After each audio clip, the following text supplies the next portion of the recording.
Bueno, pues muchas gracias y ahora vamos a esa mesa redonda que antes comentábamos y como ha dicho la presidenta, yo me voy a sentar aquí y voy a ir llamando a los intervinientes y por favor que vayan ocupando el sitio. Tengo una duda, no sé si va a haber tiempo de preguntas después de vosotros, sí, ¿verdad? Vale, para tenerlo controlado, porque yo si saco tarjeta amarilla es que después viene la roja, ¿vale?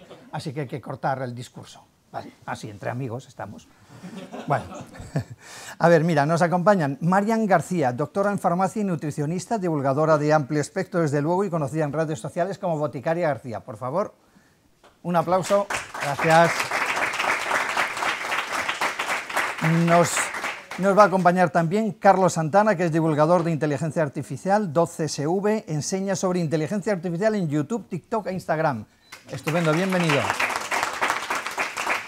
Nos acompaña también Alfredo Corel, doctor en biología, catedrático de inmunología en la Universidad de Sevilla, divulgador científico. Bienvenido, gracias. Y finalmente Pedro Soriano, profesor de comunicación y relación de ayuda en la Universidad Europea de Madrid y en redes sociales conocido como enfermero en red. Estupendo, gracias. Bueno, yo no sé, vamos a hablar como 40-45 minutitos más o menos, en fin, y atenderemos las preguntas de nuestra audiencia, pero ¿quién quiere empezar? A ver, no voy a preguntar nada. Porque este es un tema que aquí podríamos estar un día entero. Es peligroso porque ya nos conoces. O sea... Claro, claro. Entonces, mira, te voy a dejar que seas tú. A ver, venga, fenomenal. Dinos principalmente, ¿cuál es la principal ventaja, en tu opinión, y el principal inconveniente que tienen las redes sociales a la hora de transmitir información con rigor sobre el mundo de la ciencia? Pues mira, como primera ventaja, así a priori, se me ocurre que, bueno, porque si estamos nosotros aquí es gracias a las redes sociales, ¿no? Nos pone un altavoz a los profesionales sanitarios. Yo cuando empecé en redes sociales, en el año 2013, que abrí mi blog, yo estaba en una farmacia en un pueblo de Cuenca de 500 habitantes. Yo era la boticaria de ese pueblo y como tenía tiempo, me abrí un blog. Entonces yo mis consejos llegaban allí a 500 personas, había allí más ovejas que personas en ese pueblo y sin embargo gracias al blog empecé a poder llegar a más gente, a las redes sociales y ahora tengo 500.000 seguidores. Entonces, ¿cuál es la diferencia? El alcance que te permite, ¿no? ¿Qué es lo malo? Bueno, pues que realmente sí que ha supuesto que igual que nos dan altavoces a los sanitarios, nos dan altavoces a los sanitarios que dicen mensajes, porque nosotros sanitarios contamos los mismos mensajes muchas veces, y sobre todo a otras muchas personas que tienen un don de la palabra bastante más estudiado y unas técnicas de marketing y unas herramientas que dominan bastante mejor que nosotros y que son más capaces de atraer la atención. Hay un comediógrafo, Terencio, que hacía más o menos lo que se hace ahora en TikTok. Terencio lo que hacía era cogía las comedias griegas y las pasaba, las romanizaba un poco, ¿no? Como ahora cogemos una pantalla y los tiktokers en la otra pantalla cuentan una cosa. Este era como el primer tiktoker de la historia. Pues este señor lo que decía era que la mentira atrae a la mentira.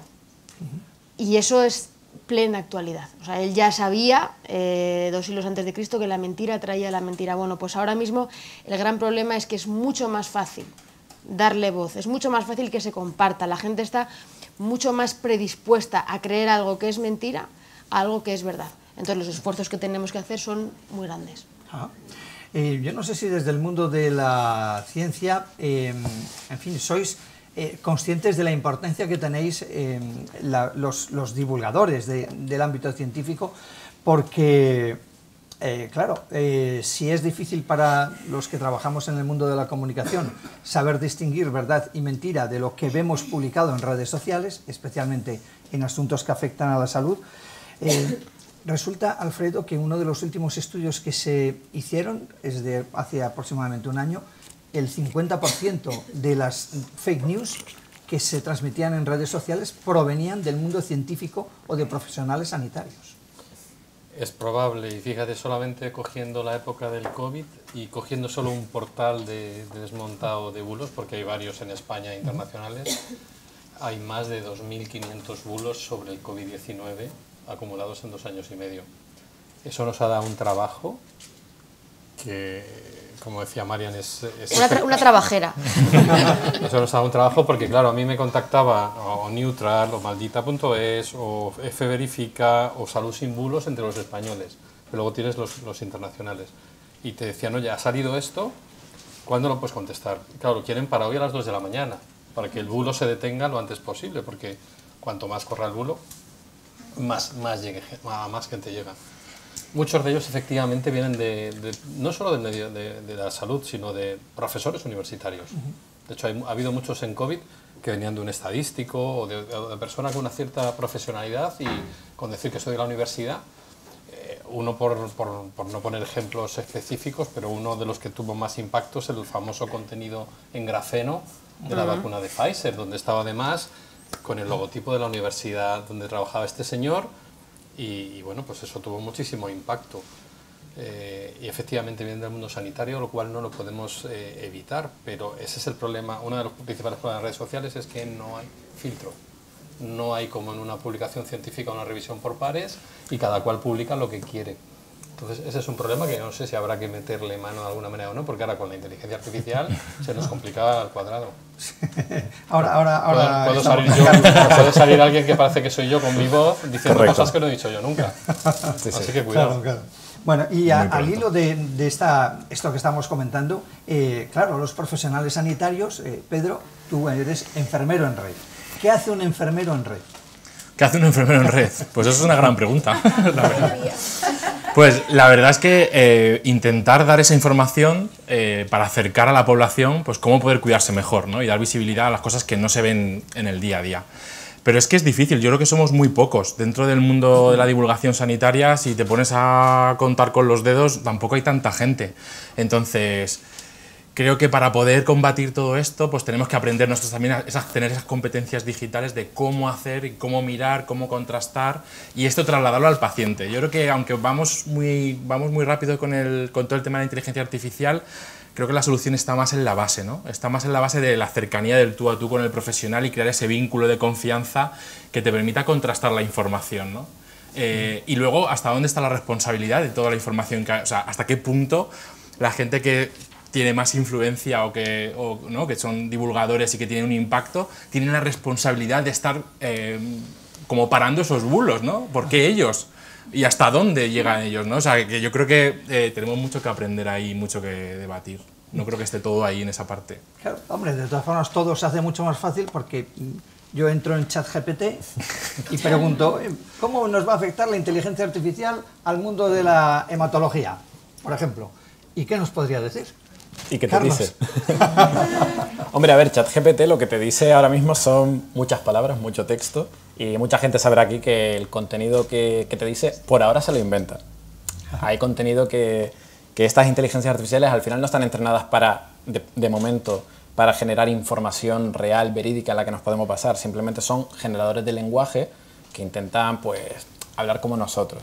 Eso es un trabajo que desde el campo de la inteligencia artificial se está intentando solucionar, y es cierto que el ChatGPT que muchos habéis probado a lo mejor en noviembre comparado con el de ahora es mucho más inteligente. Sí, pagáis, claro, que es hay una versión de pago, pero el motor de inteligencia artificial que está por detrás ha evolucionado y es más riguroso, podríamos decir. Aún así se inventa el contenido y todavía el humano tiene que hacer esa labor de cotejar la información y ver si es verídica.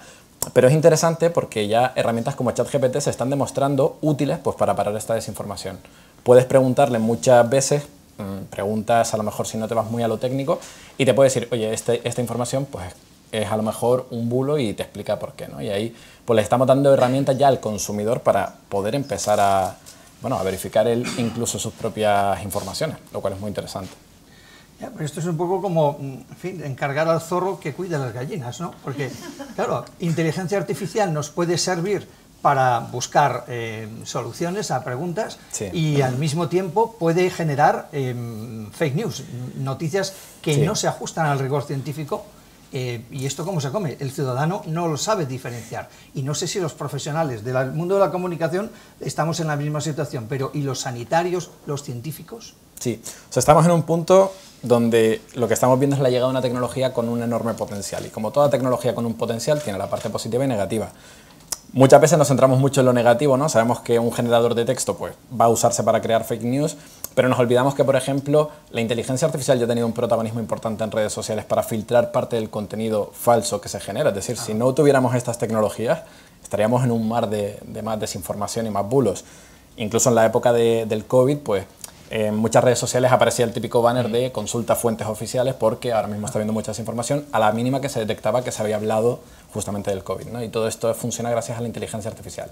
Pero es cierto que ahora estamos entrando en una etapa donde esta tecnología que democratiza la capacidad de generar texto, pues en malas manos, en manos interesadas de crear caos, desinformación, pues evidentemente va a permitir que mucha gente cree contenido artificial basado en noticias falsas.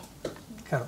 Y, Marian, ¿a quién creemos en las redes sociales? A ver, digo yo, si hay muchas personas que pueden opinar en redes sociales de lo divino y de lo humano, como se dice popularmente, quizás debieran participar más los que sois profesionales sanitarios, las sociedades científicas probablemente, las instituciones sanitarias, para crear un perfil activo, potente en redes sociales, para contribuir a que el rigor científico no se pierda en las muchas falsedades que vemos, ¿no? Claro, esto es como cuando Cristiano Ronaldo se pone una gorra con el logo de Nike, ¿no? O sea, Nike es la institución científica y necesitas a alguien que se ponga la gorra. A veces es más interesante, la cuenta de Nike, por ejemplo, en Instagram, la siguen millones de seguidores, pero la de Cristiano Ronaldo muchísimos más. A la gente le gusta Nike y le gusta Cristiano Ronaldo, pero juntos le gusta más. Entonces a la gente le gusta ver a un divulgador, pero si vas de la mano de una institución o de organismos oficiales, pues mejor todavía. Y ahí hay un kit de la cuestión, que es la palabra que ha dicho Pedro, que es vínculo. Tú has hablado del vínculo con el paciente en la base, ¿no? O sea, al final esa es la clave, el vínculo con el paciente, que confíe en ti en la base. El problema es que en las redes sociales hay que hacer exactamente lo mismo, aunque no nos guste. Yo conozco muchos compañeros que dicen, no, yo es que voy a Instagram, suelto mi mensaje, pero yo no quiero ni contestar a la gente, claro, ni establecer una relación bidireccional, porque eso no es mi trabajo, eso no es mi tiempo y yo tal. Bueno, pues es como si tú llegas a una consulta y le dices, no, yo te cuento aquí lo que yo pienso que tienes, pero no me preguntes, no me interpeles, no te sonrío, no te doy un cariño, porque a mí me importa cero. Las redes sociales somos las mismas personas y funciona exactamente igual. Y uno es muy libre de decidir cómo usa sus redes sociales, pero no esperes encontrar al otro lado una respuesta, esa confianza, si tú no tienes lo que se llama en redes sociales el engagement. Y eso es muy polémico, porque al final necesitas hacerte amigo de la gente. Yo estoy aquí para hacer amigo de la gente, claro, pero al final en el que confían es al que creen. Entonces, o sea, yo lo que pongo encima de la mesa es que si nos fijamos en quién lo está petando en redes sociales, no solo en España, sino en Estados Unidos, por ejemplo, son médicos que se pueden hacer vídeos así, con su cara.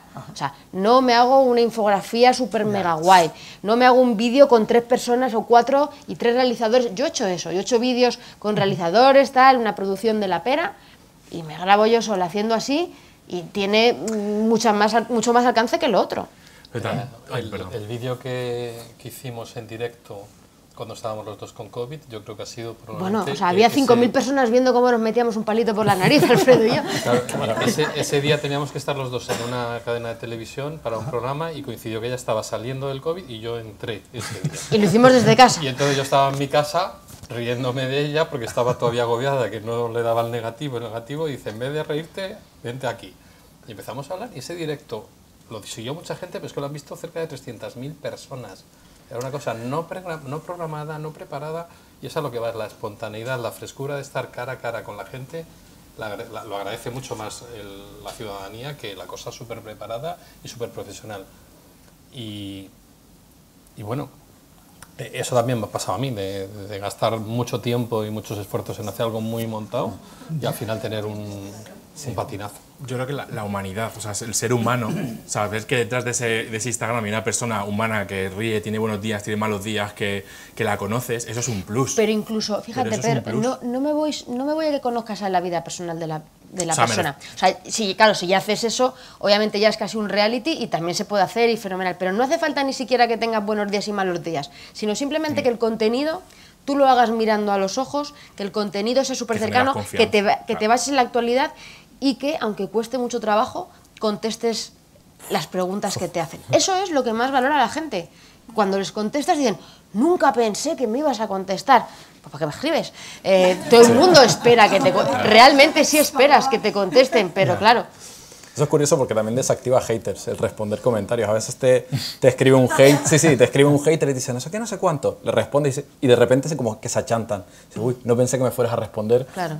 Perdón, y se van rápidamente. Claro, pero esa parte, por ejemplo, la inteligencia artificial, ¿lo vamos a conseguir? Yo creo que no. O sea, llegará un momento que sí, yo quiero encontrar una información y voy allí y lo tecleo y me Pues da, mira, y me da ¿sabes- una información, sabes pero mi reflexión? para mí es frío. Que yo cada vez sigo más cuentas. O sea, creo que el esfuerzo tiene que ser muy grande porque yo el otro día me hice esta pregunta y estuve mirando las cuentas en las que yo me engancho como una imbécil, mirando reels en bucle de cosas. Y esas cuentas no son de personas, son, al final, en TikTok y en Instagram vemos vídeos de primera todo el rato. O sea, vemos muchas cosas graciosas, entretenimiento. O sea, el entretenimiento es el rey, ya no es el contenido el rey. El contenido ya es el rey emérito. Ahora ya el entretenimiento es realmente el rey. Entonces, yo sí veo muchas cuentas que pueden ser generadas por inteligencia artificial que te atrapen porque te entretienen. Entonces, el que va a dar otro contenido tiene que esforzarse mucho más. Claro, y lo que tenemos que entender es que la inteligencia artificial lo que va a permitir... Estoy agobiando, ¿eh? Sí, pues espérate. Pues me alegra, porque yo me agobié el otro día, así te lo traslado espera un porque poco. estamos empezando Yo me todavía. estoy agobiando un poco, ya bastante. Estamos empezando. Yo la reflexión que hice hace... Bueno, o sea, yo estoy todo el día con el tema de la divulgación de inteligencia artificial, pues viendo herramientas que salen y todo esto. Y la reflexión que hice es que ahora mismo el modelo que tenemos es que yo soy creador de contenidos y le doy contenidos a mis usuarios. Con la inteligencia artificial, todas las herramientas que están llegando están democratizando que un vídeo se edite solo, que una voz sintética te grabe un podcast, que esto se edite, que tú cojas una página web, y me meto aquí en la página de la asociación y digo, hazme un podcast de 1 hora porque mañana voy a coger el tren y me interesa escuchar un podcast sobre hematología, ¿vale? Y te lo hace. La inteligencia artificial empieza a demostrar con datos de que puede hacer eso. Entonces, lo que va a invertirse es el modelo y va a ser el usuario el que cree su propio contenido. Que diga, vale, yo es que quiero este contenido o quiero que la inteligencia artificial sea mi creador de contenido personalizado. Y eso va a pasar y va a ser un modelo que vamos a ¿nosotros sufrir. para qué estamos? Bueno, O sea, ¿en Hombre, tienes que dar esas órdenes. ¿En qué nos diferenciamos? Tienes que dar las órdenes adecuadas y hacer la pregunta adecuada. sí, bueno. Cuidado, eso es lo que cuidado. se dice para todavía Ya dejar al dudo, humano ya estoy dudando. en valor. En cualquier caso, hay una cosa que es diferencial, que es la vida real, ¿no? O sea, entonces... Yo sigo pensando en eso, en la base. Por eso te he dicho que has dicho la clave al principio y lo demás. Creo que es lo que nos va a salvar, ¿eh? O sea, yo creo que, el contrastar la información con tu profesional sanitario es lo que deberíamos conseguir. Es decir, yo sé que mi paciente cuando sale de consulta tiene un montón de herramientas, igual que las tengo yo utilizo estas herramientas, pero nada más leo algo de ChatGPT, lo que hago es buscar en Medline, en PubMed, en no sé qué, porque quiero saber si lo que me está diciendo es verdad. Sí. Pero eso, el usuario o sea, yo pienso en mi madre y No lo hace, mi madre claro. eso no lo va a hacer. O sea, entonces, o nos ganamos la confianza de la gente para que sepa que estamos ahí para contrastar esa información. Sí, pero la gente al final se va dando cuenta, es decir, ChatGPT es bastante impresionante hasta que le ves las costuras y eso lo encuentras en el momento en el que tú sabes mucho de un tema y empiezas a preguntarle. Y ya ahí- sé cómo escribe, cómo empieza, cómo acaba. Yo ya me sé más o menos. Sí, o sea, tiene una estructura, pero además cuando ya vas al fondo, cuando ya es un tema muy complejo que tú sí conoces, te das cuenta que la inteligencia artificial todavía no está ahí. Bueno, nos agarramos a ese clavo ardiendo, todavía. Va muy rápido, pero ¿eh? llegará. Fíjate, sí que creo que las sociedades científicas, si estamos hoy en la sede de una sociedad científica, tenemos que dar un paso hacia los pacientes. Porque ha sido bastante común y sigue siendo todavía muy común que una persona informada porque le importa su enfermedad va al médico y el médico ve eso con malos ojos. Eso hay que desterrarlo ya. O sea, el paciente informado es un paciente empoderado. Lo que hay que ayudarle a decir, pues mira, de estas 20 páginas, las que tienes que fiarte más son esta y esta. Y ser cómplice y tutor de ese paciente. No decir, no, este que viene informado, fuera de la consulta. Igual ¿no? que todos buscamos de cualquier tema. O sea, es que no podemos pedir a la gente que haga lo que nosotros hacemos también. ¿Sabes qué pasa? Que sentir que una persona te está escuchando y sentir esa empatía, que se genere ese clima de confianza, eso, leyendo Has dicho la a día palabra. de hoy, vamos Pero a ver, mira, no sé mira, mañana. mira la peli de Her, Pedro, que no te quiero destrozar, pero No, la no, peli no, de no me Her se destroces, acaba yo sigo enamorando de una creyendo- máquina. Sigo creyendo en eso. Yo espero... Pero no me voy al cine ni a la ciencia ficción, te cuento. Con la salida de ChatGPT, la versión más potente, no solo se está viendo que un ChatGPT pueda hablar bien, sino que también se está buscando pues, aplicarlo a medicina, aplicarlo a diferentes contextos. Y hay una versión que han entrenado pues, justamente para responder consultas médicas. Se hizo un paper, un estudio, se buscaron a una persona, le dijeron, oye, ¿qué respuesta te gusta más, la que te da tu médico o esta de aquí? Se hizo pues, esa prueba a ciegas. Y lo que se vio es que los usuarios preferían más las respuestas de una tecnología tipo ChatGPT, y no tanto porque acertara más, el accuracy estaba más o menos a la par, sino porque era más empática la respuesta. Ya, pero es que nosotros Y eso es durísimo. ¿Pero por qué, ¿por qué es que ocurre? nosotros como profesores... Claro, pero ¿por qué ocurre esto? Pues porque al final el profesional sanitario está Saturado, harto, está no tiene saturado, tiempo. no tiene recursos, Claro, y entonces y no tenemos- Y no te hace una entradilla de Claro. cómo estás, qué tal tu prima, y luego ya... claro, Bueno, te pero- permite una relación más activa donde puedes seguir preguntando. Yo y estoy, donde- o sea, que yo no estoy Tengo en defensa contra, la máquina, ¿vale? Que esta no, yo, o sea, pero, tengo que decir... No, Pero, quiero decir que tampoco podemos mirar hacia otro lado. O sea, somos personas y tenemos que desarrollar nuestras habilidades de comunicación y tenemos un serio problema con eso. O sea, lo que no puede ser es que entre una persona y estemos así tecleando, Además, la no tecnología- miremos y la tal. tecnología todavía tiene mucho que aprender. Entonces, claro, porque los famosos algoritmos quiero decir que... de las redes sociales también han sido muy perniciosos. Estoy en la sudando, información.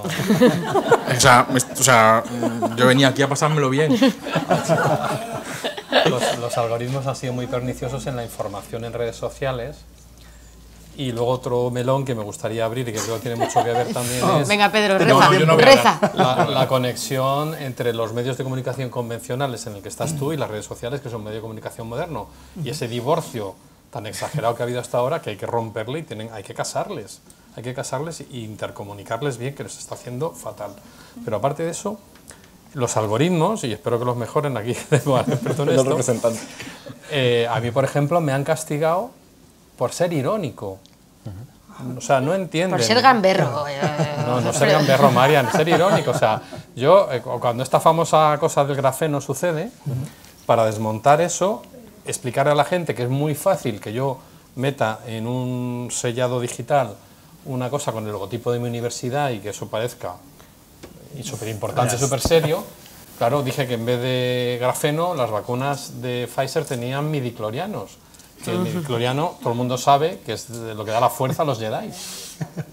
Bueno, pues claro, me penalizan como que estoy haciendo bueno, pues antivacunas, y entonces estuvieron a punto de cancelarme la cuenta. Y si publicabas lo que te decían los haters en privado, lo hacías público para que viera la gente el nivel de acoso al que estábamos sometidos, yo lo hice un par de veces, también me castigaban como que era yo el que estaba haciendo incitación al odio. Entonces todavía esos algoritmos, esa inteligencia artificial, tienen mucho que aprender. Sí, o sea, lo que hay que entender es que al final estos algoritmos, parece que estoy en defensa de los algoritmos, o sea, me encantan las personas, de verdad, pero estos algoritmos son... Entre una persona y un Luego te algoritmo... escribo un tuit. ¿qué Depende elegirías? Primero, para qué. No tiene claro, no lo tiene claro. Para irme a la playa, pues una persona. Estos algoritmos al final son el mal menor, ¿vale? Es decir, sin estos algoritmos no tendríamos la capacidad de poder comunicarnos con las millones y millones de personas y que millones y millones de creadores de contenidos puedan volcar su contenido en redes y que se modere y que se llegue al consumidor X, le llegue el contenido Y según sus preferencias. No son perfectos y según va avanzando la tecnología, pues van mejorando. Decías, no entienden la ironía. A lo mejor en 2022 o 2021 no la entendían, pero ahora ChatGPT, pues los avances que hay por detrás demuestran que ya entiende la ironía. En un futuro, pues a lo mejor el algoritmo que está detrás de YouTube o de Google, pues se perfeccione y pueda entender que tú en tu perfil, según tu rol, y pueda analizar todo tu huella digital, pues eres tal persona y que si haces este contenido puede ser ironía.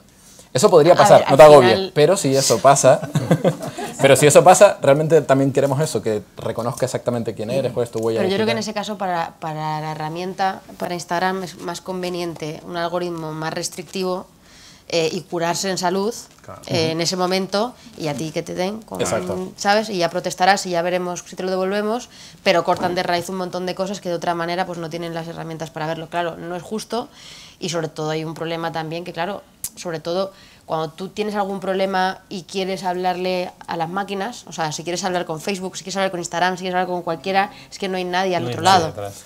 Sí, y luego también hay que entender que estos algoritmos no actúan solo por sí solos, sino que también se nutren de muchas señales que los humanos damos. Entonces, a lo mejor a ti te tumbaron ese vídeo y la cuenta, no tanto porque el algoritmo haya detectado, oye, aquí puede que sea un bulo de desinformación, sino porque mucha gente, y a lo mejor gente que de forma legítima dice, es que este contenido tú entiendes que es ironía, pero mucha otra gente no lo va a entender y a lo mejor puede ser un contenido peligroso, pues han denunciado ese contenido. O hay gente que lo denuncia de forma interesada, pues mi pareja que también es divulgadora de biomedicina, pues le han tumbado un vídeo divulgativo sobre el cannabis, porque mucha gente, asociaciones pro cannabis, lo han denunciado.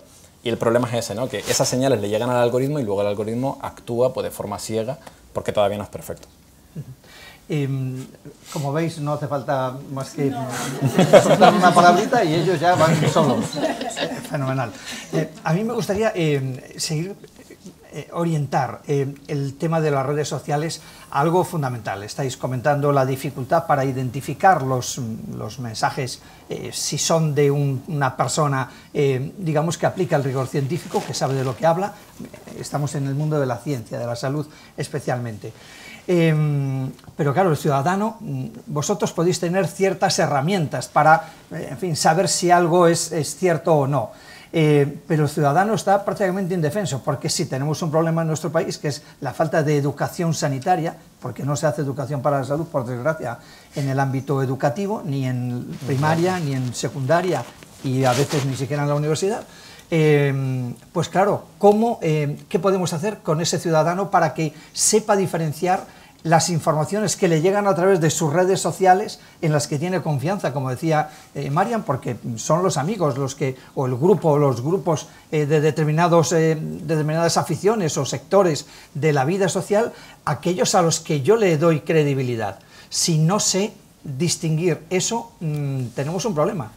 Hay que hacer muchísima pedagogía, porque claro, es difícil a alguien explicarle que lo que le está pasando a su padre, su madre, su primo, su hermano, su amigo, es falso. Eso es dificilísimo, y de hecho, por ese motivo, WhatsApp cortó inicialmente en la pandemia esta distribución masiva de WhatsApp, y solo puedes mandar 10 veces, creo es, de bloques de 10, podías mandarlo a cientos de personas simultáneamente, porque se produjo esto. Yo me acuerdo de la gente haciendo vaos al inicio, porque haciendo vaos no te contagiabas del virus y cosas por el estilo, y esto fue viral. Ese tipo de cosas, o el spray que te ponías en la nariz y ya no te infectabas, porque esto se distribuye a modo... Entonces, ¿qué podemos hacer cuando además hay asociaciones que se llaman Médicos por la Verdad o Biólogos por la Verdad y están dando información sanitaria supuestamente y haciendo una una guerra contra la sanidad y la evidencia científica? Es dificilísimo. Yo creo que lo que hay que hacer es mucha pedagogía y enseñar a la gente al contraste, a la autocrítica y al contraste de la información antes de difundirla, pero esto lleva tiempo. Esto yo me lo puedo permitir porque es parte de mi trabajo, pero un ciudadano a pie, antes de que le mandan pues este spray es maravilloso y no te contagias, pues se lo manda a toda su familia para que se beneficien supuestamente. Bueno, sobre eso yo tengo una máxima que repito mucho, que es que si algo parece demasiado bueno para ser verdad, que probablemente no sea verdad, y eso se lo repito mucho a la gente. Es que eso, con un spray te curas.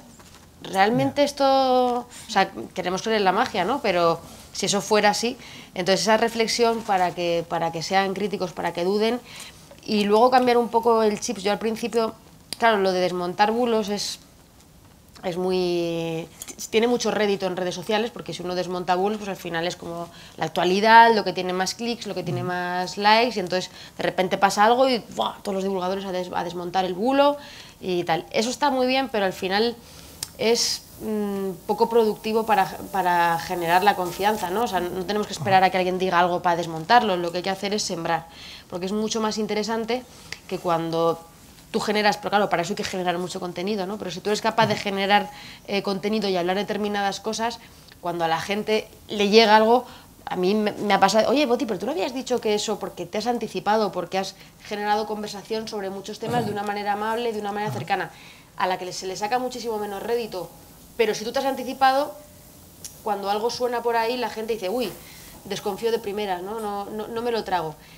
Pero es un trabajo que hay que hacer y no puede depender pues de Quijotes, ¿no? O sea, que digas, no, pues yo en mi tiempo libre hago esto. Esto hay que tenerlo pues dentro de las instituciones, dentro de las sociedades, dentro de las universidades.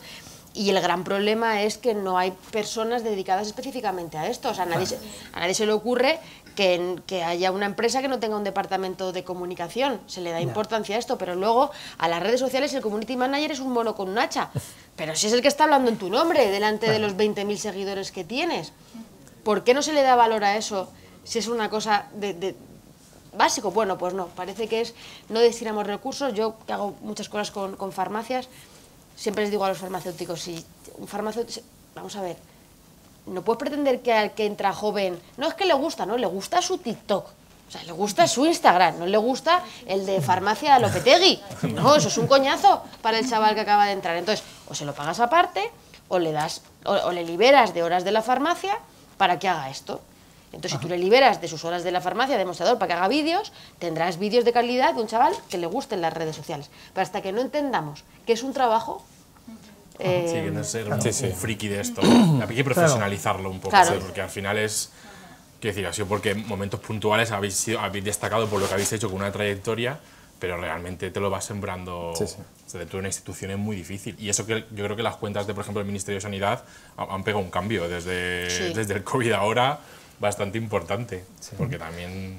Claro, pero eso nos lleva a una situación de si queremos contribuir a mejorar la situación actual y evitar las fake news o que la información sobre salud, que es lo que nos ocupa, o sobre ciencia en general, tenga rigor científico en redes sociales, sería bueno crear desde las instituciones, sociedades científicas, colegios profesionales, ese tipo de departamentos, ¿no? Equipos específicos para que digamos, difundan la realidad científica de cada momento. En el caso de la Sociedad Española de Hematología y Hemoterapia, se me ocurre, pues a lo mejor un equipo dedicado única y exclusivamente a eso, porque comunicación no lo puede hacer. Bueno, es una pata de comunicación. Tenemos el ejemplo del Museo del Prado. Pero no lo pueden hacer. Yo lo he dicho muchas veces en el Ministerio. Bueno, con gente específica. Claro. O sea, quiero decir, claro, que el Museo del Prado es un ejemplo brutal. Él tenía su departamento de comunicación y una de las personas del equipo empieza a encargarse de las redes y tienen 1 millón de seguidores y es el Museo del Prado. Pero claro, han destinado recursos. Ahora ya son 2 los que están en redes. Pero porque al final hacer comunicación en redes te exige no hacer una cosa bien o 2 cosas bien, tienes que hacer todo bien. Es decir, tú un vídeo que lo produzcas muy bien, que salga una persona para ser más empático, que tenga esa conexión, luego lo vendes con un mal título, una mala portada y ya falla. Y eso es tener una persona que entienda muy bien el ecosistema donde se está hablando, y divulgar en Instagram no es lo mismo que divulgar en TikTok ni que en YouTube, y es diferente. Sobre la desinformación que comentábamos antes, se ha comentado que es muy importante pedagogía, y yo creo que es súper importante que los contenidos que desarrollemos demos las herramientas para que una persona que a lo mejor es escéptica a lo que le estás contando pueda hacer ese camino que te lleva a ti a creer una verdad y que lo pueda hacer él. Y ahí una cosa importante es también tener empatía con esta persona. Y lo has comentado muy bien, ¿no? Hacer un contenido que desmonte un bulo. En Internet tiene mucho rédito y tiene mucho engagement, pero para tu audiencia. Pero tú no quieres impactar a tu audiencia, tú quieres impactar al público que no cree lo que estás diciendo. Y tendemos a veces en redes sociales a ridiculizar a la gente que cree que la nieve es plástico, que la tierra es plana y que las vacunas tienen grafeno. Y eso lo que hace es polarizar más el debate, ¿no? Y aleja mucho más a la gente a la que queremos convencer. Entonces también esa parte es muy importante de intentar en estos casos concretos hablarle a ese otro público, no intentar hacer el chiste o el chascarrillo que va a funcionar muy bien en tus redes. ¿Y los investigadores y científicos cómo tienen que manejar las redes sociales? Pues ese es otro melón. Ese es otro melón importante, porque hasta hace muy poquitos años, para los investigadores, científicos, profesores de universidades y de centros de investigación, la divulgación científica era ciencia de segunda o de tercera regional. No se consideraba interesante ni importante. Yo creo que el COVID aquí ha hecho un gran aprendizaje y nos ha marcado que, lo que tú decías, tenemos una población muy mal informada, ya no solo sobre salud en particular, sino sobre ciencia en general. Sí. La formación científica de nuestra población es mínima y yo creo que han sido conscientes de que es necesaria la ciencia. Pero si no hablamos de ciencia, dejará de ser interesante que hablamos de ciencia y se dejará de invertir en ciencia. O sea, es un poco la pescadilla que se muerde la cola. Entonces yo creo que los investigadores han cogido un poquito esto y han empezado a ver que divulgar es importante. Se han instituido, por ejemplo, en los premios del CSIC, Fundación BBVA para la Comunicación Científica, en el año 2021, que no existían. Se ha empezado a hablar de un sexenio de transferencia en el mundo académico, que hasta ahora era el sexenio de investigación y el sexenio de docencia. Bueno, pues se empieza a hablar del sexenio de transferencia, en el que esta transferencia de comunicación a la sociedad va a tener impacto, pero es que si no se le da importancia y no se valora en tu carrera profesional, es muy difícil que la gente se motive.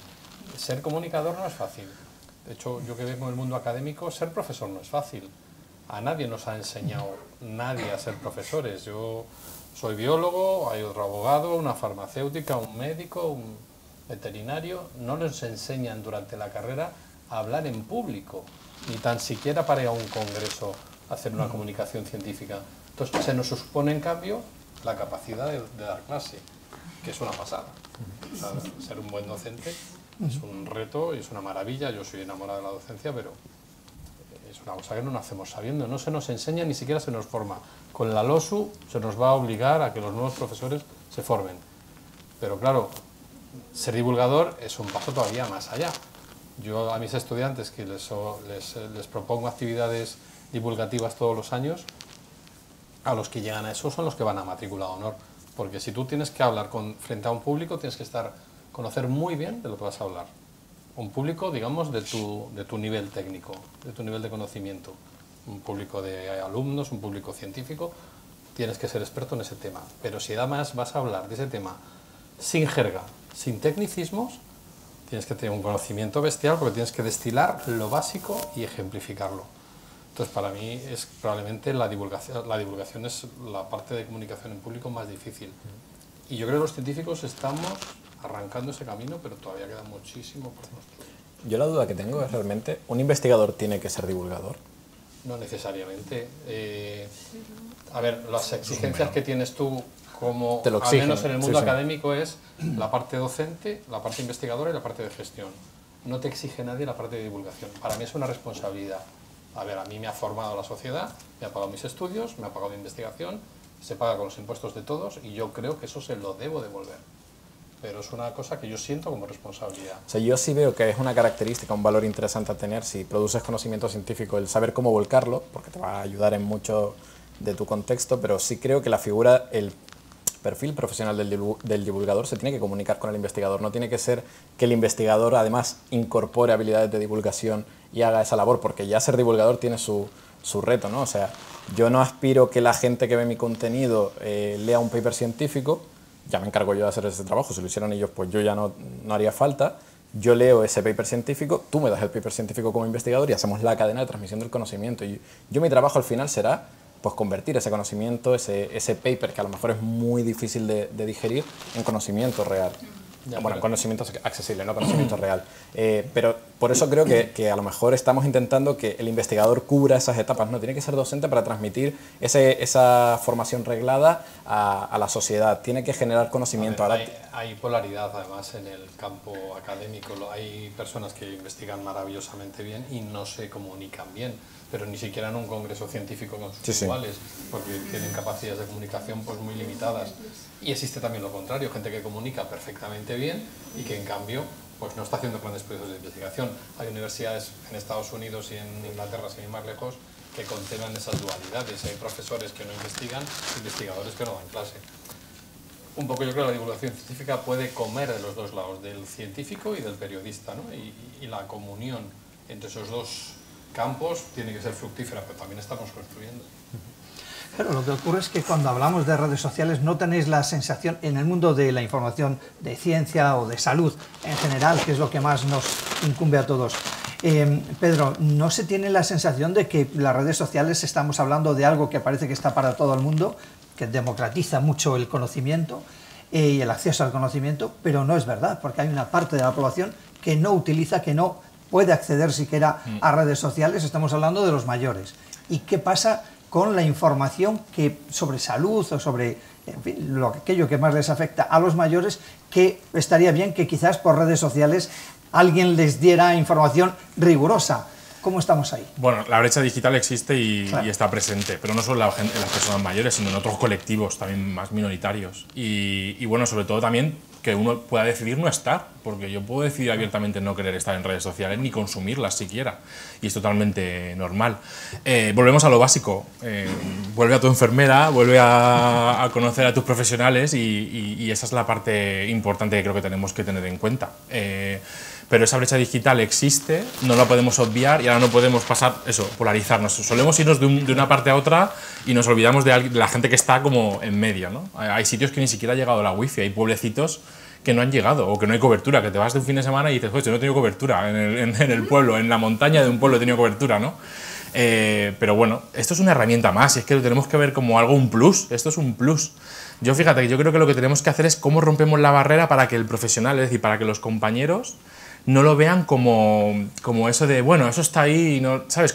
Para que se vea serio. O sea, ¿cómo hacemos para que los compañeros y compañeras de profesión vean esto una herramienta seria y que se pueda implementar dentro de la institución. Yo eso lo veo un gran reto, porque yo cuando tú oyes hablar de este tema, no, seguro que lo habéis oído entre vuestros compañeros, no hay muchos compañeros que estáis como vosotros, supongo. Quiero decir que en general la gente no utiliza su tiempo para divulgar en redes.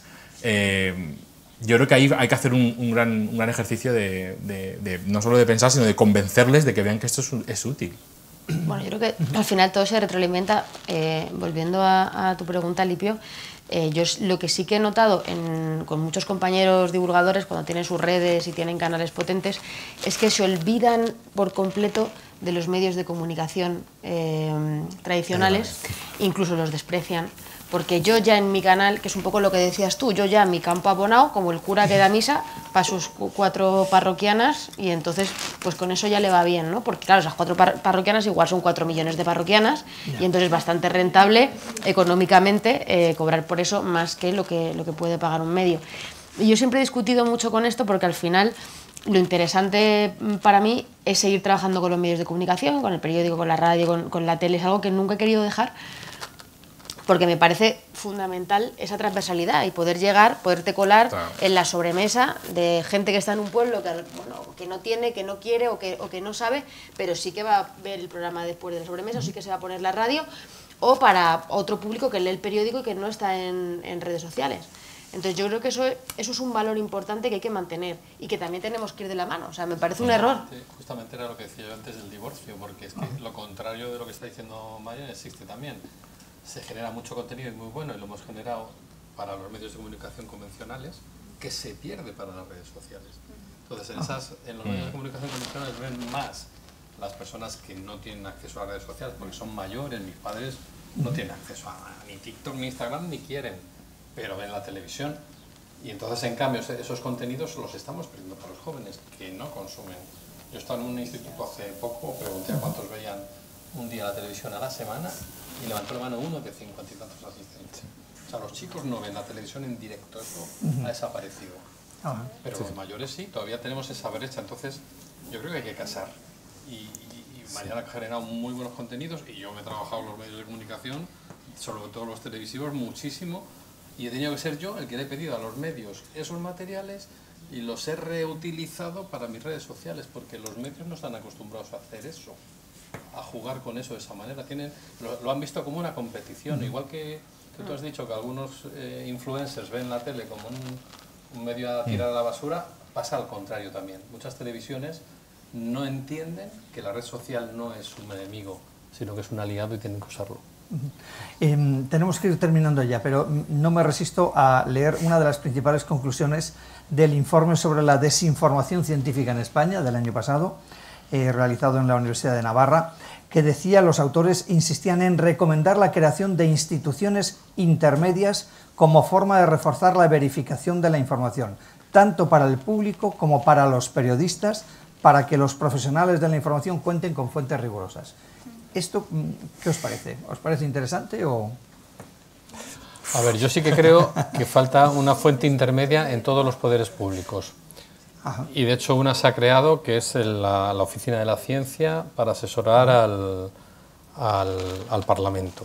Pero se ha creado mal, porque se ha creado dentro de un ministerio y tiene que ser independiente y neutra, como es en muchos otros países del mundo. Entonces tiene que haber oficinas de la ciencia para asesorar a los ministerios y a los gobernantes autonómicos, para asesorar a los jueces. O sea, hemos tenido entrada de pseudociencias en los hospitales, y eso ha pasado en nuestros años atrás, por decisión judicial, eso no puede ser. Y luego a las cámaras y a los gobiernos, y por supuesto al cuarto poder, es la comunicación. Tiene que haber oficinas de la ciencia, de científicos, asesorando a los comunicadores o a los grandes comunicadores. Ahora, ¿cómo todo eso llega al ciudadano?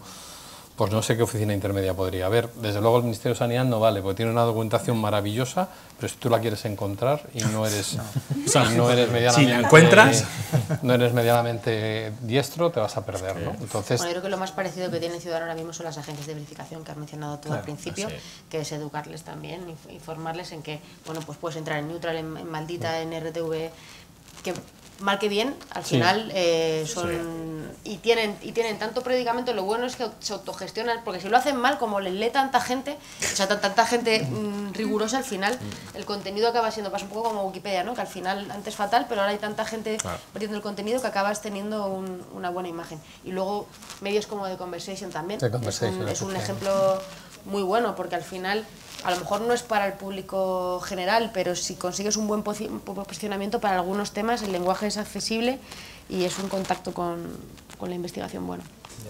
Yo en este caso, bueno, por matizar, simplemente lo único que veo peligroso de las agencias de fact-checking y todo esto es que estamos centralizando este poder de verificar qué es cierto y qué es no.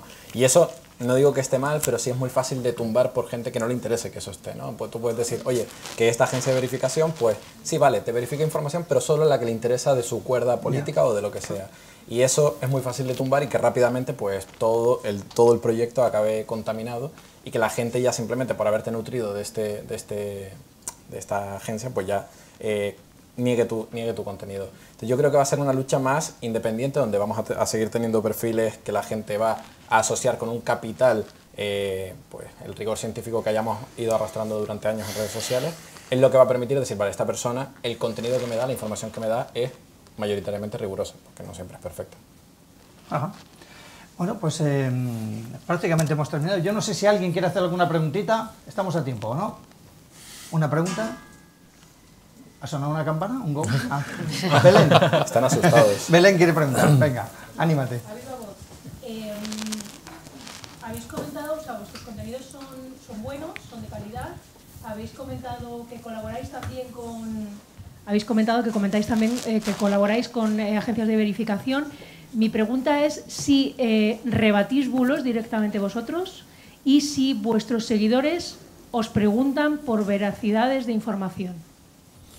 Yo te contesto por lo que a mí respecta, rebato bulos directamente, pues por ejemplo el del grafeno no me lo pidió nadie que lo verificara, Marian y yo y algunos otros más, me recuerdo con las cucharillas cuando se pegaban a la gente. El vídeo más visto en la historia, con una camisetilla pegándome cucharas con polvos de talco. Y los seguidores te preguntan continuamente, yo a veces me ha superado tanto, he procurado contestar a todos, pero yo me he visto en algunos días contestando a miles de personas, he contestado más de decenas, probablemente centenas de miles de mensajes en 2 años y medio y procuro contestar a todos. Se me ha podido escapar alguno, pero preguntan continuamente.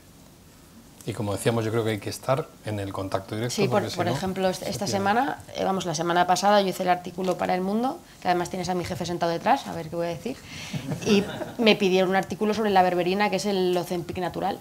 Entonces, ¿y por qué me lo pidieron? Me lo pidieron desde el periódico porque lo estaba petando en TikTok. O sea, entonces la cuestión fue, hemos detectado que se está hablando mucho de la berberina en TikTok, y lo que queremos es eso también trasladarlo a los medios, porque una vez que está en TikTok va a llegar a los medios y queremos adelantarnos. Y entonces al final un artículo para desmontar porque la berberina realmente no era una alternativa en la pérdida de peso o no de la manera en la que se estaba promocionando. Yo tengo una pregunta. Farmacéutica, inmunólogo, ¿habéis profesionalizado la comunicación en el medio a través de las redes sociales? ¿Seguís dedicándoos a la farmacia y a la inmunología? Porque a mí lo que me supera es el tiempo. Hombre, en este caso tenemos un Superman que es Alfredo. A ver, somos 2 perfiles muy distintos, porque yo trabajo de inmunólogo en este momento y me acabo de mudar además de la Universidad de Valladolid a la de Sevilla. Y no solo eso, sino que además ahora me he metido en actividad asistencial y estoy en el Laboratorio de Inmunología del Hospital Virgen del Rocío desde hace 3 meses. Y ha convivido quitándome horas de mi vida personal y de sueño. No te puedo contestar otra cosa porque te mentiría. O sea, ha sido un sobreesfuerzo el momento COVID, que trabajaba al 400% y he perdido cosas de mi vida personal y de sueño. Yo en mi caso dejé la farmacia en el año 2017, a finales de 2017, y me dedico totalmente a la comunicación. De hecho, hasta hace 2 años también era docente, yo soy nutricionista también, en el grado de nutrición, pero lo dejé porque al final yo dedico todas las horas del día y más a la comunicación, tanto en redes como en medios. A lo mejor hago 3 o 4 teles a la semana, 2 radios, un periódico, colaboro con escribo libros, o sea, es una profesión a tiempo completo para mí. Durante muchos años lo compaginé, porque no es fácil, y entonces yo terminaba la farmacia a las 9 de la noche, llegaba a casa, los niños, y abría el portátil a las 12. Y a las 12, que cuando ya no tenía niños ni mails, entonces pues de 12 a 3, y así estuve casi 4 años haciendo esa jornada laboral hasta que conseguí que fuera sostenible, porque no es fácil que sea sostenible. Lo que pasa es que, bueno, a mí me gusta mucho y mi caso es un poco unicornio extraño porque yo realmente quería estudiar periodismo, no quería ser farmacéutica. Pero mis padres eran farmacéuticos los dos y dijeron, niña, si tú quieres comer caliente, estudia farmacia y luego en tus ratos libres tal. Y luego al final acabé haciendo lo que me dio un poco la gana, ¿no? Pero a mí, yo esa vocación de comunicadora la tenía y era lo que yo... y bueno, y estudié farmacia, estudié nutrición y hice la tesis también, o sea que yo, vamos, nadie imaginaba que iba a pasar esto, y óptica también, o sea, si yo estudié mucho porque no quería trabajar, pero al final es difícil compaginarlo, ¿eh? Bueno, pues hasta aquí hemos llegado. Preguntas, vale, venga. La última. Hola, soy Raúl Córdoba, soy hematólogo y formo parte de esta sociedad, Sociedad Española de Hematología y Hemoterapia, y os quería pedir un breve mensaje, consejo a los socios de la Sociedad Española de Hematología y Hemoterapia de por qué tenemos que estar en redes sociales y una pequeña recomendación de cómo debemos de estar en redes sociales para incrementar nuestra visibilidad en la sociedad. Gracias. ¿Quién empieza? Yo empiezo. Yo creo que hay que estar en redes sociales el profesional, porque si no lo estás, estará otro. O sea, si no lo haces tú, estará otro. Y puede ser que lo haga peor. ¿Y cómo estar? Creo que cada uno tiene que buscar su lenguaje de comunicación. Hay personas que pueden estar en redes sociales o divulgando, porque no tiene por qué ser solo en redes sociales, puede ser en un periódico, con una columna, puede ser en un programa de radio, en un podcast. Hay muchas maneras de comunicar. Cada uno tiene que buscar el lenguaje que maneje y con el que se sienta cómodo. Y hay muchos lenguajes para comunicar y divulgar. Puede ser dibujando, bailando, haciendo maquetas. Quiero decir, yo creo que hay que ser creativo y cada uno, eso sí, tiene que sentirse cómodo y tiene que estar motivado en hacerlo. Yo creo que una de las cosas que es importante es por crear comunidad, ¿no? Que creéis que al final formar parte de algo te hace sentir que formas parte de un grupo. Y si os veis en redes, pues os vais a sentir que es importante estar en esta sociedad, ¿no?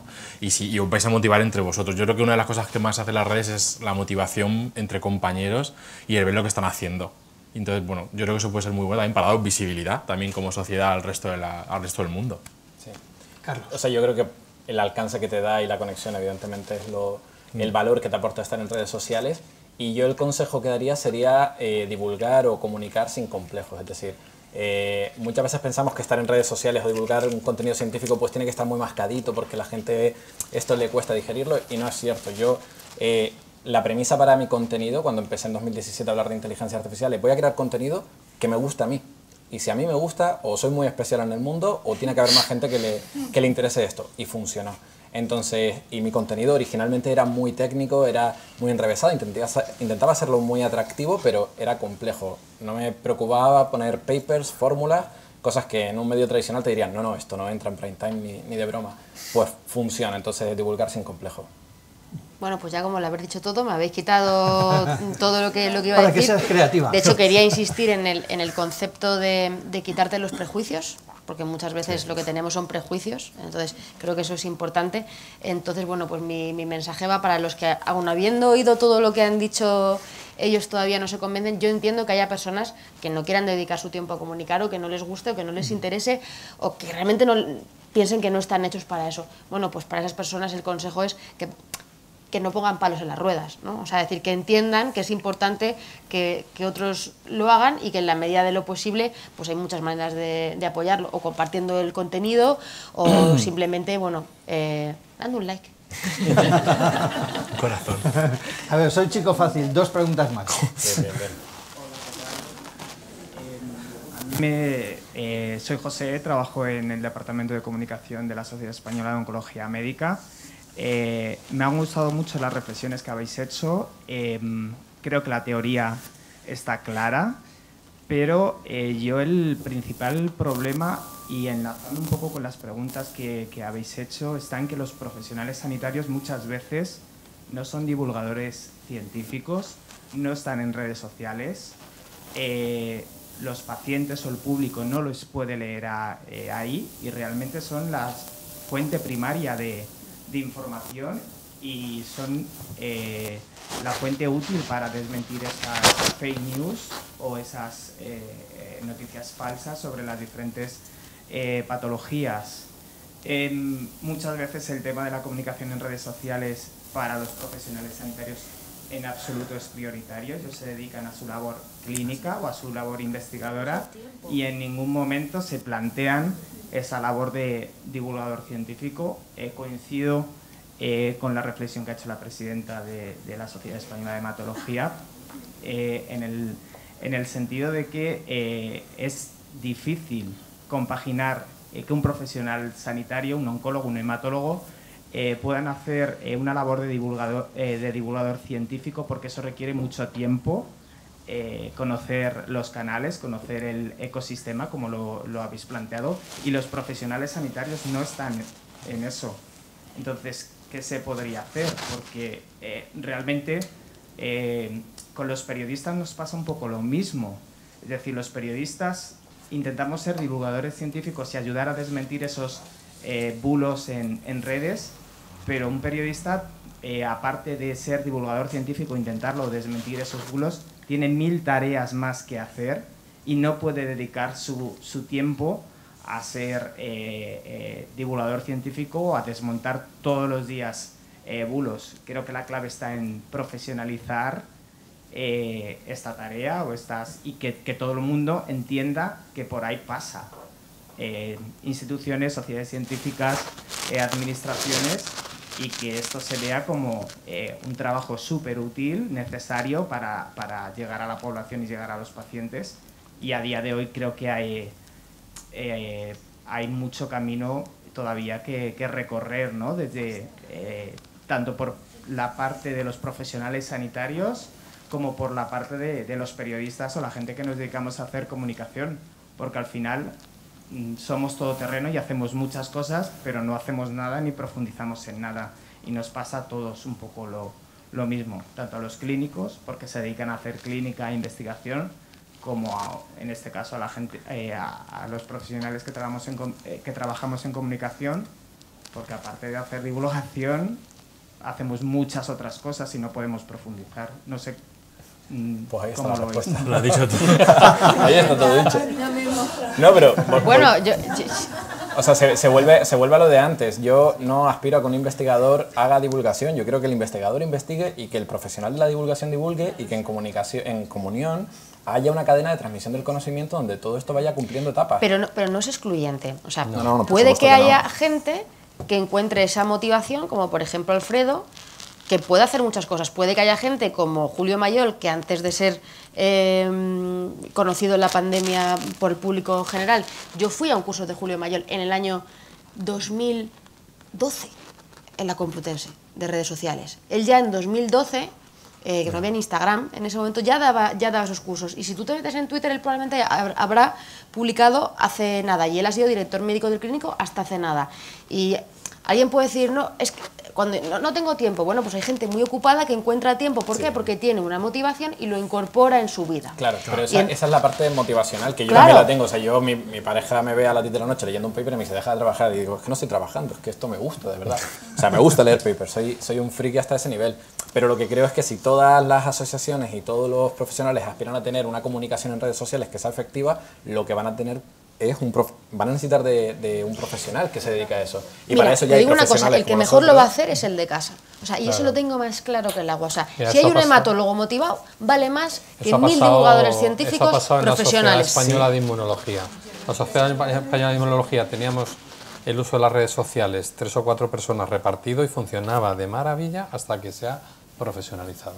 En el momento que se ha profesionalizado, se ha aplanado todo el contenido y el impacto de los mismos, porque lo hace una agencia de comunicación y no están los inmunólogos debajo cociendo contenido. Sí, pero eso está entonces mal profesionalizado. O sea, yo, por Es ejemplo, muy difícil, yo como creador de contenido, de divulgador, yo mi conocimiento científico de mi campo, pues yo he estudiado este tema, pero evidentemente llega hasta un punto porque no estoy activamente haciendo investigación. Entonces, ¿dónde creo el contenido más fructífero? ¿Dónde puedo encontrar esa sinergia más positiva? Cuando yo me siento en un directo con un investigador y tenemos una conversación, porque yo sé cómo hablar contigo y yo sé recibir esa información y traducírsela a mi audiencia. Yo tengo el canal ya creado. Entonces yo creo que esa simbiosis es interesante, no digo de contratar a una agencia de comunicación externa, pero sí saber que ya hay perfiles que saben hablarle a un público en redes sociales y a lo mejor como asociación lo que necesitáis es eso, tirar de estos perfiles profesionales o cultivar uno dentro de vuestra propia organización, Yo creo pero que no es darle el excluyente, tiempo o sea, suficiente y los no recursos. pueden convivir. No es excluyente. Claro. Sí, sí, no lo creo. La última. Una pregunta dirigida a Alfredo Corel directamente, que además la transmito porque nuestros socios la preguntan mucho. ¿Qué utilidad tiene para los investigadores las redes sociales entre investigadores, para comunicación entre investigadores? Para comunicación entre investigadores, fundamentalmente aquí la que tiene más éxito, sin ninguna duda, Twitter, comparado con el resto. Mientras que para el gran público vamos a Instagram y más recientemente TikTok, a los más jóvenes, Twitter se ha convertido en el foco de la noticia. O sea, ya no son las agencias de noticias, las agencias de prensa, antes de que te lo saque la tele o Europa Press, el investigador que ha sacado el paper lo ha publicado en Twitter. Con lo cual es inmediatez y colaboración. Ahora, no sé hacia dónde evolucionará Twitter, porque como está pegando, está sufriendo, pues... Por desgracia, Twitter se ha convertido en un sitio donde compartir estudios y se podría generar un debate, incluso los hilos de Twitter me parecen súper interesantes para contenido científico, pero se han convertido en el sitio donde te dan de palos, hasta en el DNI, porque aunque pongas la cosa más bonita del mundo y el descubrimiento más maravilloso del mundo, siempre hay tres que van a darte y a machacarte. Entonces, bueno, Twitter a mí me produce un cierto... temor. Sobre todo para crear red, ¿no? Para identificar a esas personas dónde están. Yo creo que Twitter ahora mismo el valor que tiene es saber dónde está, qué persona que ha publicado tal cosa y contactar con él. Porque luego... Sí, sí. O sea, yo como divulgador uso muchísimo Twitter, tengo una red de investigadores que yo sé que publican cosas interesantes de IA y las mejores conversaciones donde saco más información es cuando un investigador habla con otro, se empiezan a preguntar cosas que en el paper ni siquiera han entrado. Eso es súper interesante. Es el salseo de los papers, ¿eh? Lo que es súper interesante es que hemos venido aquí a entregar unos premios. Pues vamos. ¿Verdad? Entonces, muchas gracias Pedro, Alfredo, Carlos y Marian. Muchísimas gracias. Ha sido muy divertido.